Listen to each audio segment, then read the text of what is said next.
it was just like, oh my God, you're that person that does this amazing thing, So it's phenomenal in that sense. And I think that's what we should take pride in, that these are regular people doing extraordinary things. And that's what this podcast is about. So I couldn't take one piece, but common themes, yeah. Yeah, the only other thing I touch on there is that it was interesting. There was a post that went up on the podcast page a couple weeks ago, what about doing solo runs or running with people and stuff like that. And it was very balanced in terms of how many did solo, how many did runs with groups and stuff. And most of my runs are solo, and I would have answered solo as well. But there is something to be said about, maybe if you're not definitely running with others, but having, I know it's a cliche thing, you're running tribe, I suppose, where if you do the long run with other people, we've seen happen at the Phoenix Park, or if you're meeting up with people on race days. And that's something I've tried to do more this year, is that when I'm doing a race, trying to get other people to run with, either before or after, whatever it is, and try and get more people involved. Like my ultra runs, as great as it was doing them, having Neve help me out with the food and all the rest, doing that by myself, it would have been an absolute slog and nowhere near as fun.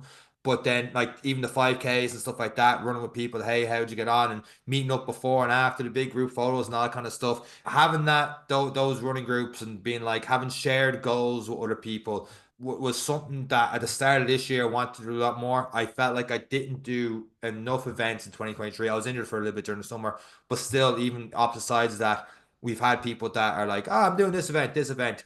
And now have your A races, the B races, I still think is an important thing, where you're leading towards a race that you really want to do well in. And maybe, like, for example, the obvious one is a Dublin series, where you might do, a few of you are doing a 10 mile together, the half bar in the Phoenix Park. But the main goal is to really give it all for the Dublin Marathon. I like that approach, but have your other races in there. Don't be just like, Dublin Marathon, I'm gonna do nothing for 4 or 5 months and just, no, maybe for some people they can, but just go into your own solace and stuff, build towards it. Maybe some people take something out of that. But I like the whole getting away from the lone wolf thing and just enjoying running with people, and whatever happens today happens today. It's that journey to it.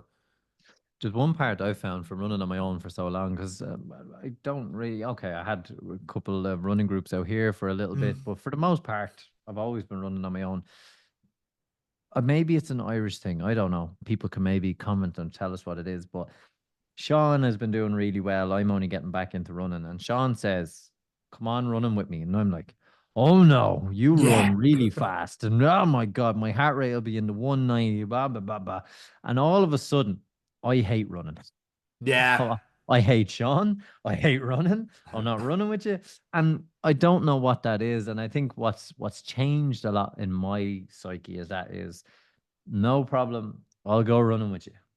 I'll guarantee you 3K, and after that, I'll see you at home. Yep. And that is a good way for people. And it's one that's helped me to get over that nervousness of running with people. And what you will find is, after that 3K, 4K, you'll probably do 5 or 6 quicker than you thought, or more than you thought, or it's getting into that iron sharpening iron. For example, we spoke about intervals. If you do intervals on your own, very easy after 5 to go, nah, Mm. done, cooked. But if there's two of you there and one goes again, you're like, fucker. So you're gonna want to go again. You're gonna want to.